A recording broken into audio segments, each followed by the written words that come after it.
জি, ধন্যবাদ আপনাকে। আপনাকে জানিয়ে রাখি, একদিকে যেমন রাজশাহী বিশ্ববিদ্যালয়ের যারা শিক্ষার্থী রয়েছেন তারা যেমন কোটার বিরুদ্ধে, কোটা সংস্কারের দাবিতে আন্দোলন করছেন, অন্যদিকে রাজশাহী বিশ্ববিদ্যালয়ে যারা শিক্ষক রয়েছেন তারা বাংলাদেশ বিশ্ববিদ্যালয় শিক্ষক সমিতি ফেডারেশনের আহ্বানে কিন্তু সাড়া দিয়ে তারা সর্বাত্মক যে কর্মসূচি সেটি তারা পালন করছেন।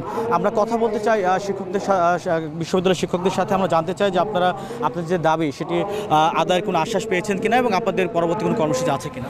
না, এখন পর্যন্ত আপনারা জানেন যে আজকে আমাদের 1 জুলাই থেকে কর্মসূচি চলছে। আজকে দাবি মানে কর্মসূচির 8ম দিন চলছে। এখন পর্যন্ত সরকারের উচ্চ মহল থেকে আজকে একবার আমাদের একটা বৈঠক করার মিটিংয়ের ডেট দেওয়া হয়েছিল, কিন্তু মাননীয় প্রধানমন্ত্রীর সাথে প্রোগ্রাম করার কারণে সেই ডেটটি স্থগিত করা হয়েছে এবং পরবর্তীতে ঘোষণা দেবেন বলে বলা হয়েছে। তো আমাদের আজকের যে মূল দাবি ছিল, আমাদের শিক্ষকরা রাজশাহী বিশ্ববিদ্যালয়ের শিক্ষক সমিতির জেনারেল সেক্রেটারি হিসেবে আমি আজকে মিটিংয়ের মাধ্যমে আমাদের শিক্ষকদের মতামত আপনারা তুলে ধরেছেন। সেখানে দেখেছেন যে আমাদের শিক্ষকদের মেইন দাবি হচ্ছে প্রত্যয় স্কিমে তারা সংযুক্ত থাকতে চায় না, তারা স্কিম থেকে নিজেদেরকে আলাদা করতে চায় এবং তাদের স্বতন্ত্র বেতন কাঠামো চায়। এবং আরেকটা হলো সুপার গ্রেড, যেটা আগে থেকেই। এই 3টা দাবির ভিত্তিতে বাংলাদেশ বিশ্ববিদ্যালয় শিক্ষক সমিতির আহ্বানে বাংলাদেশের সবগুলো পাবলিক ইউনিভার্সিটিতে একই কর্মসূচি পালিত হচ্ছে এবং শেষ পর্যন্ত আমাদের এই দাবি আদায় না হওয়া পর্যন্ত কেউ ক্লাস পরীক্ষা কেউ ফিরে যাবে না।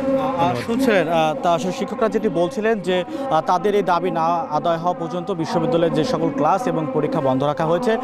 এক কথায় শিক্ষক এবং ছাত্রদের আন্দোলনে কিন্তু বর্তমানে উত্তাল রয়েছে রাজশাহী বিশ্ববিদ্যালয়। এই ছিল আমার কাছে রাজশাহী থেকে শিক্ষকদের কর্মবিরতির সর্বশেষ খবর।